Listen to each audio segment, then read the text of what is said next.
Welcome to the Genius Factory. Enjoy the video. You start by removing the easy blockers.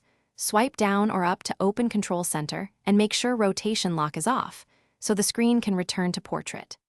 Then open the calculator and observe whether you're in landscape scientific mode versus the normal portrait layout. Once done, force close the calculator by swiping it off the app switcher, then reopen. This clears transient UI bugs and often restores the standard calculator immediately, so you can test before deeper fixes. If the app still looks wrong, check display zoom and set it to standard so the layout matches Apple's intended calculator proportions. Next, inspect accessibility options.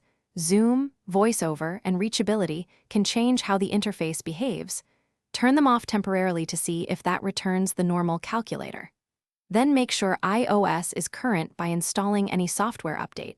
Operating system fixes often resolve UI inconsistencies. These steps address configuration conflicts that push the calculator into unexpected layouts. To finish, restart your iPhone to apply changes and clear residual issues. Shut down, wait about 30 seconds, then power on and reopen calculator. If the problem persists, use Reset All settings, which returns system defaults without erasing data.